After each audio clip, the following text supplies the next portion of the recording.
আজি আপোনালোকৰ লগত মই আকৌ অন্য এটা খবৰ শ্বেয়াৰ কৰিম। বিশেষকৈ আজিৰ খবৰ হৈছে শিক্ষা বিভাগৰ এটা গুৰুত্বপূৰ্ণ খবৰ আপোনালোকৰ লগত শ্বেয়াৰ কৰিম। আপোনালোকে স্কিপ নকৰি সকলো ভিডিঅ'টো চাই থাকিব। শিক্ষামন্ত্ৰীগৰাকীয়ে তেখেতৰ ফেচবুকত এটা গুৰুত্বপূৰ্ণ বাৰ্তা প্ৰেৰণ কৰিছে আৰু প্ৰতিগৰাকী শিক্ষক কৰ্মচাৰী যাতে নেকি খবৰ পায় আপোনালোকে শ্বেয়াৰ কৰি দিব আৰু এতিয়ালৈকে যদি আমাৰ চেনেলটো ছাবস্ক্ৰাইব কৰা নাই যদি কাইণ্ডলি ছাবস্ক্ৰাইব কৰিব বুলি আশা ৰাখিলো।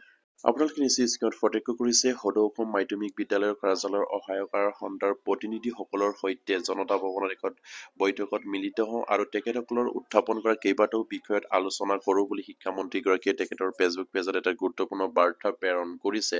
বিশেষকৈ সদৌ অসম মাধ্যমিক বিদ্যালয়ৰ কাৰ্যালয়ত যিসকল সহায়ক হিচাপে কাম কৰি আছে তেখেতসকলৰ সন্ধাৰ বিষয়ববীয়াৰ লগত আজি মাননীয় শিক্ষামন্ত্ৰীৰ লগত জনতা ভৱনত আলোচনাত মিলিত হোৱাৰ কথা তেখেতসকলে উল্লেখ কৰিছে।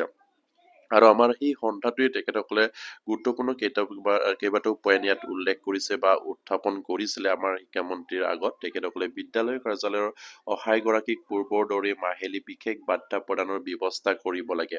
মানে বিদ্যালয়ৰ যিসকল কাৰ্যালয়ৰ সহায়কগৰাকী হিচাপে কাম কৰি আছে পূৰ্বৰ দৰে সেইসকল সহায়কক মাহিলী বিশেষ বাৰ্তা প্ৰদানৰ ব্যৱস্থা কৰি দিব লাগে আৰু স্নাতক হাৰত গ্ৰেড পে প্ৰদান কৰিব লাগে আৰু স্নাতক হাৰত সেই সহায়ক গৰাকীসকলক গ্ৰেড পে প্ৰদান কৰিবলৈ কাৰণে তেখেতসকলে দাবী উত্থাপন কৰিছে আৰু জ্যেষ্ঠতাৰ ভিত্তিত মুখ্য সহায়ক পদ সৃষ্টি কৰাৰ পদোন্নতিৰ ক্ষেত্ৰত চৰকাৰে বিবেচনাসন্মত পদক্ষেপ গ্ৰহণ কৰিব। আৰু ইয়াত উল্লেখ কৰিছে যে জ্যেষ্ঠতাৰ ভিত্তিত মুখ্য সহায়কক পদ সৃষ্টিৰে পদ উন্নতিৰ ক্ষেত্ৰত চৰকাৰক আপোনাৰ বিবেচনাসন্মত পদক্ষেপ গ্ৰহণ কৰিবলৈ তেখেতসকলে ইয়াত অনুৰোধ জনোৱাৰ কথা ইয়াত উল্লেখ কৰিছে। খুবেই এটা গুৰুত্বপূৰ্ণ খবৰ। আমাৰ সদৌ অসম মাধ্যমিক বিদ্যালয়ৰ কাৰ্যালয়ত সহায়ক হিচাপে যিসকল প্ৰতিনিধিবৰ্গই কাম কৰি আছে তেখেতসকলৰ কাৰণে তেখেতসকলৰ সমস্যাবিলাক সমাধানৰ সূত্ৰে শিক্ষামন্ত্ৰীৰ লগত তেখেতসকলে আলোচনাত মিলিত হৈছে আৰু শিক্ষা বিভাগত বিভিন্ন ধৰণৰ সমস্যা আছে, শিক্ষকৰ সমস্যা আছে আৰু সহায়কৰ সন্ধাৰ সমস্যা আছে, বিভিন্ন ধৰণৰ সমস্যা আছে। সেই সমস্যাবিলাক নিশ্চয়কৈ অসম চৰকাৰে এটা এটাকৈ সমাধান কৰাৰ সিদ্ধান্ত গ্ৰহণ কৰিব লাগে আৰু অতি সোনকালে সমাধান কৰি দিব লাগে।